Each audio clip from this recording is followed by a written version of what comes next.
Are you an introvert who has struggled with pressure to be more of an extrovert? If so, you are not alone. I hear all the time from my introverted friends and clients about the ways in which they try to be more extroverted. My guest this week, Kimberly Charvet, refers to her own experience as extrovert envy. She also describes the exhaustion that comes with trying to be someone that you're not. Here we talk about how Kimberly came to not only make peace with her introversion, but to view it as a superpower as she's risen through the leadership ranks in corporate America. She now coaches other introverted women to do the same. In this conversation, you'll hear ways to rethink your relationship to introversion and how to use it to your advantage. Thank you so much, as always, for listening. Welcome to the Impostor Syndrome Files. My name is Kim Meninger, and as an executive coach and former high-tech leader, my personal mission is to help professionals overcome imposter syndrome so that you can advance your career with confidence. Each week, I interview a new guest who brings a powerful perspective to this conversation, including personal stories, best practices, and new insights. The more we talk about this issue, the more we destigmatize imposter syndrome, recognize that we're not alone, and empower ourselves to access the tools and resources that can help us and those around us. Thank you so much for listening and for sharing with others you think would benefit from this conversation.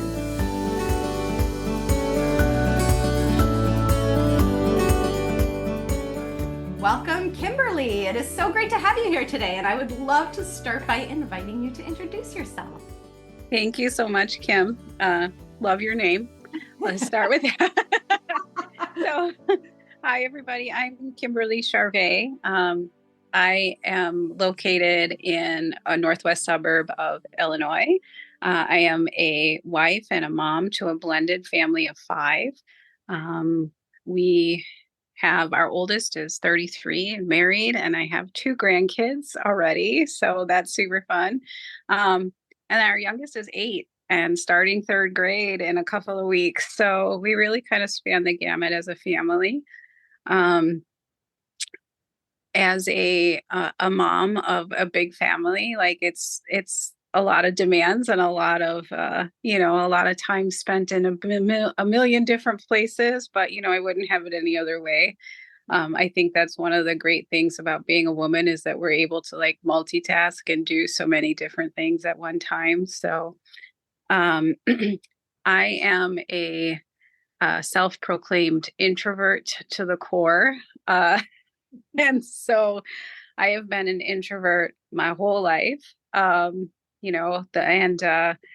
think growing up, I always had extrovert envy, if you will. So wanted to be more outgoing and wanted to be the person that really enjoyed being around a lot of people and wanted to be the life of the party and all of those things. And I think in my younger years, I always thought that that's what I needed to be in order for me to be accepted and successful. And so as I grew through school and then starting a job, I've been with the same company now for 28 years. Started as an hourly employee and have moved different roles and different positions just because I wanted to challenge myself and see what I could do. Over the years, I now lead a global team. And so I've been in leadership roles for 25 plus years. Being a woman in corporate America, in technology, and a leader can be a little scary sometimes. I recall going to retreats where there were 7 other men and me because we were the leadership team. So, at least you were guaranteed your own room at that point. True, yes.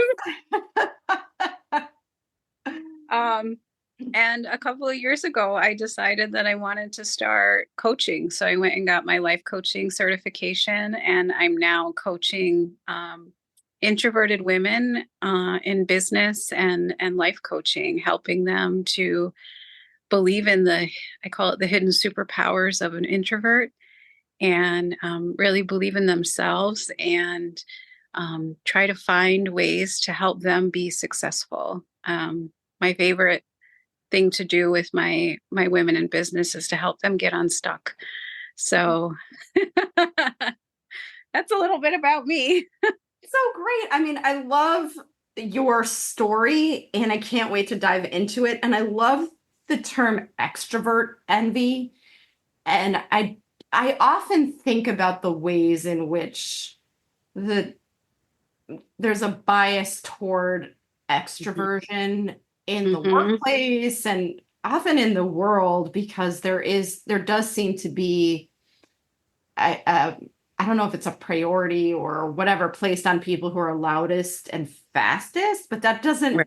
necessarily mean that those are the best ideas or right. Mm-hmm. So I'm Mm-hmm. curious about your perspective on your own relationship to introversion and how you've gotten to a place where you went from I really want to be more of an extrovert to actually being an introvert is a superpower. Yeah, it has definitely been a journey. When I would say when I was younger and first starting out, like I would do everything that I could to fit in with everybody else. And what I found was that it was so exhausting, Mm. right? When you're trying to be someone that you're not, it just kind of wears you out. And you try to, you know, exhibit all the qualities that you see the successful people have, right? Until you um, really find out that that's not working for you, right? And then you kind of like figure out this is not it. Like this is not going to work for me. I have no good ideas because I'm sitting here just trying to keep up with the conversation. And an introvert is really an observer and a thinker. And so they need that time to sit back and watch and to process.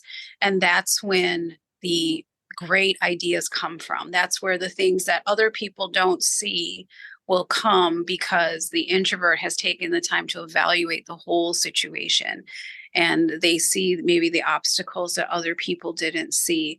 And I think, especially in my corporate career, um, you know, I felt at the beginning, I really felt like I have to contribute to the conversation every single time. I have to be the one throwing ideas out there right away. And it just didn't feel good. Physically, like, didn't resonate with me. And it didn't make me feel like I was doing my best and contributing. And so, I think it was during like a one-on-one conversation with a manager where I had made some observations about something that had happened in a meeting. And they said, you don't have to keep up with everybody. It's about what you're able to contribute that's going to help us to grow that makes the most difference. And that's when I started to realize, oh, okay. So I don't need to be like everybody else. I just need to be me and offer what I need to offer. And so I find that introverts, especially in like big settings, things where maybe conversations are heated or topics are heavy or topics are hard, um, they're able to provide a perspective, an idea, a strategy that other people haven't thought of before. And it's so accepted. I like to say that when an introvert is in a meeting, if they're talking, everybody stops and listens because they know something great is going to come out of their mouth. That's true because you kind of tune out the people who talk most often. It's like, oh yeah, I know Mhm. how this person thinks. I know what they're going to say. But when someone who doesn't talk often speaks, it's like, ooh, I want to hear what they have to say. Right. Exactly. Exactly. And that's the beauty of, being an introvert is that you really like can observe and watch and think and evaluate all of those things and then you come up with your own creative solution that everyone is like, "Oh, that's so good." You know? So Yeah. Well, and I wonder too what your thoughts are on not competing on somebody else's turf, so to speak. Mhm. So I Mhm. think to your point, if you're an introvert and you're trying to contribute in a forum that favors extroverts. It Mm-hmm. creates that sense of self-doubt or inauthenticity, or it rushes Mm-hmm. your thinking in a way that doesn't allow for your best ideas. But there are also, unfortunately, lots of meetings, and a lot of these conversations happen in group settings. So how do you Right. sort of take the reins, so to speak, and really carve out spaces for yourself to be able to do your best thinking and your best work, so it doesn't become Mm-hmm. side by side comparison between extroverts and introverts? Yeah, I tend to find that introverts in general, um, but especially speaking of myself, that I'm a very detail-oriented person. So I will take copious notes during meetings, and by taking those notes and really concentrating on what people are saying and what they're offering, it allows me an opportunity to kind of peek inside of what's happening in the situation, and gives me that insight that if you're just talking, talking, talking, and you're not listening, introverts are great listeners. If you're not listening, you're not going to pick up on the nuances. You're not going to pick up on, oh, we're missing this piece or we're missing that piece. And so for me, I found that I kind of call it being of service, Mhm. and taking all of those notes and being able to share them with everybody that's there. You're adding value right there, because everyone else like didn't keep up the way that you're going to keep up because you're so detail oriented, right? And then you're also giving your brain the opportunity to process while you are reviewing those things. And so typically, it's not going to be right at the beginning of the meeting where I'm shooting off ideas. It's going to be right towards the end. Okay, we have 5 minutes left. Who else has a thought? And that's when my hand raises, and Mm. I'm able to say, okay, this is what I've learned from being in this meeting, or these are the things I've observed. What about this? Have we thought about this? Have we tried this? And for me, that's been super helpful. Um, and that's where I've really been able to make a huge contribution to whatever the group is working on. Mm. I really like that approach because I'm an extrovert by nature. I'm somebody who, Hmm. it's really hard for me to bite my tongue when I have something I want to say, like I have to be very mindful of creating space for other voices. And so I often think about like, get your ideas in before somebody else does, right? But what you're Right. saying is a really valuable complement to that, because Hmm. maybe my way of doing it is a good approach for other extroverts who struggle with Hmm. stuff, because I often say like, speak up before all the good ideas are taken. However, Right. what you're saying I think is really important, and it's eye-opening for me because your approach to it of sort of taking it all in and then sharing at the end gives you an opportunity to add value in an entirely different way, because you've now listened to Hmm. a lot of voices, whereas those of us who are extroverts are just kind of waiting for our turn. Right. And I think introverts have a great way to validate what their extrovert counterparts are saying too, right? So we whatever we will add on to the conversation or the idea or the topic, it comes from something our extrovert counterparts have already said. So we're giving you that validation that you need as an extrovert as well, right? Saying, oh, I really love this idea that Kim said, and what if we did this? So it's just an add on to make it more comprehensive, to make it more holistic. I love that. And it sounds like you had a leader that recognized that your Hmm. approach brought unique value. I wonder, have you had leaders tell you the opposite? Have you had people tell you you're too quiet or you need to? Oh, yes. So I've had that quite a bit. I actually I had the opportunity about midway through my career to do they called it like a talent program. So I traveled to Virginia and I did a 9 month role stint in that office. And I was responsible for a team. It ended up being a team of like 100 people. Okay. And I had 6 leaders reporting to me. And I remember it was probably 2 or 3 months into the assignment. One of the leaders, we were having like a one-on-one conversation, checking in, how are things going? And he said to me, when you first came here, I thought you were so stuck up and snobby because you didn't talk to anybody.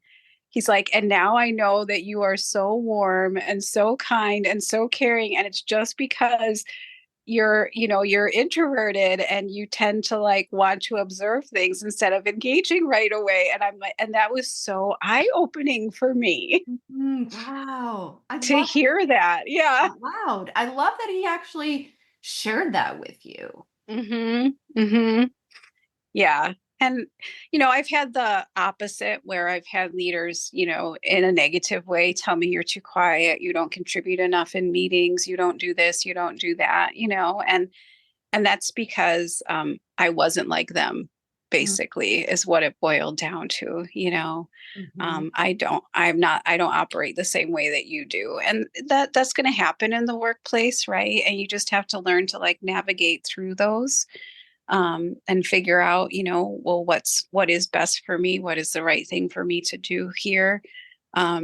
Because again, if you're trying to change who you are, you're going to deal with that whole imposter syndrome, right? And try to be like somebody that you're not and feel like I don't belong here. This is not right for me. I'm not a good fit. Well, after 28 years navigating corporate America, obviously I'm doing something right. So, Exactly. Exactly. And do you recommend or have you yourself kind of owned the introvert brand? Like, do you recommend saying to people, I'm an introvert, so you might mhm. notice that I'm quieter than other people, or like I don't advocate for labels per se because Right, I right, don't think that's a fair characterization, but I do sometimes think that people like just like that story that you shared about the guy who thought you were stuck up and snobby because you were right. quiet, as opposed to recognizing, oh, actually, there's a totally different reason that is, much it's much more favorable to you, right? So Right, do you right. recommend going on offense in that way and just sort of letting people know, hey, I tend to be more introverted in certain situations?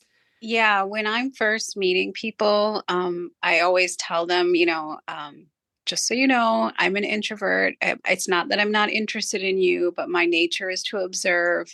If you need something, please come to me because I'm most likely not going to come to you. So, as a leader, I am not a hands-on, like in your face kind of person. I let you figure things out. And when you need help, you come to me.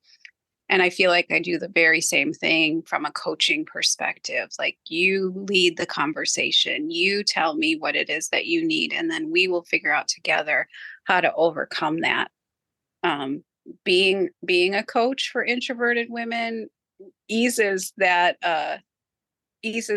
introduction right away because I tell everybody, well, I'm a coach for introverted women. And they're like, are you an introvert? I'm like, yes, I am. And that most people are really surprised to hear that I'm an introvert because I can talk to people and I can, lead a conversation and I can do all of these things. But don't let that like fool you. As soon as the conversation is over, I'm going home to sit quiet for a little bit, like so I can regain my energy. Do you find as you have risen through the ranks and taken on additional levels of leadership that you've had an opportunity to influence some of the structures? Like, how do your extroverted colleagues engage with you Hmm. as a leader? And do you find that you have an opportunity to kind of create more balanced spaces for people? Yeah, for sure. I think one of the gifts that I have as a leader, as an introvert, is that it's really important to me to build relationships with others and not just surface level relationships, but really deep relationships. And so whenever I'm in the corporate environment, I'm always looking at things from the employee's perspective. What's going to be best for them? I understand this is the company strategy, but how do we get them to understand what that means to them and how they contribute to it? And how is that going to feel? I think, especially in corporate America, it's like, well, this is what we're told, so this is what we have to do. And we forget about culture a lot. And if you can give, my personal opinion is that if you can give your team the autonomy to do the things that they think is the right thing to do, the safety to take a risk and be able to make a mistake, and not be punished for it, to really like have open dialogue with you about this is not working for me, what else can we do? It really changes the whole conversation. It changes what they're willing to do as a team to make sure that you guys are successful. It gives them that ability to really make a difference. And I think that's something that I'm kind of known for in my area right now, is like being that person who really is concerned about culture and impacts, not just what we do, but how we do it. Mm. Yeah. And I think everything that you're saying is so important. The whole concept of psychological safety, right? And I do think that there are a lot of people who just don't feel safe to have those conversations, Right. extrovert or introvert. And, Right. and when you create a level of psychological safety where people feel like they can make mistakes and they can share honestly, then it creates a space where people do feel more comfortable being their authentic selves. Right? Yeah. I mean, there's nothing wrong with being an extrovert. There's nothing wrong with being an introvert. It's just how you were created and how you process things. I like to say that every introvert has an extrovert best friend. We need each other, right? Like I need my extrovert best friend to get me out there and to do things and challenge me. And she needs me because she knows that she can just talk and talk and talk and talk and talk, and I'm going to listen. It's so true. Yeah, my husband's an introvert and I'm an extrovert, and we balance each other really well. And Yes, you're absolutely right. It's like a yin and yang. exactly. Right. Like if the world was all introverts, nobody would talk to each other. Like, And if the you world were know, all extroverts, no one would hear each other, right? Like there's each other, right. a Right. cacophony of voices. No, I love that perspective. And I wonder too, as you're coaching women, what are they saying to you? What are the biggest things that they're coming to you for right now? Oh gosh, a lot of it is introverts are quiet on the outside, but on the inside, it's very loud. So we do Mm. a lot of work on mindset. And I just last week I released a new video on YouTube about looking at sales from an introvert's perspective, right? And thinking about like, how do I ask for the sale instead of thinking about it like, oh my gosh, I have to ask them like, okay, do you want to buy this? Right? Because an extrovert might be totally okay to say, okay, so do you want to buy this? This is great. I love this. How about this? Oh, do you want to add this too? And an introvert inside is going, oh my gosh, I can't do that. I just want to throw up right now. Right. And so looking at things like, how am I solving a problem for you? What are you telling me that you really need help with? Um, how is this going to make your life better? And being able to offer those solutions to folks and really learn about them and build relationships with them, I think is something that comes up a lot. Looking at well, this person, all they do is on social media, all they do is post all of their products all the time, and they're doing really well. But you have no idea what else they're doing behind the scenes, right? You Mm. don't know how many people they're talking to. You don't know how many networking events they're going to. You don't know all of those things. So you can't make those kinds of assumptions about people either. And whatever you do, you have to feel good about it. So if it doesn't feel good to you, don't do it.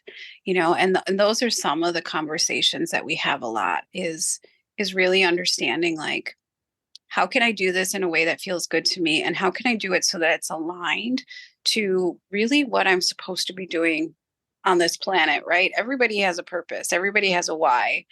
And you really have to dig deep to understand what that is, because saying you want to make more money is not going to drive you at the end of the day. Right. But saying that you want to leave a legacy for your children is going to drive you at the end of the day. There's a huge difference from one to the other. So those are some of the things that we work on a lot. Yeah, I really appreciate that perspective too. I often talk about coming from a place of service rather than ego. And Mm-hmm. the idea that if we can ask ourselves in a given moment, like, am I being true to myself, right? Like, is Yep. this really my genuine self? And is this about doing what I believe is the right thing to do for this moment, whether that is the team, the family, whatever the forum is, right? And Right. or am I doing this either to protect my ego or to stroke my ego, right? Mm-hmm. And I think that there is if you mentioned that you said the word exhausting, right? It's not a sustainable approach to try to put on a persona that doesn't come Right. naturally to you. And that in many ways is like an ego driven Mm-hmm. exercise, right? Because you're Mm-hmm. trying to impress people or you're trying to be something to other people in order to be liked or whereas if instead you come back to like, what does this moment need right now? Like what would be, Right. and I think more often than not, as you said, like this moment probably needs more introverts.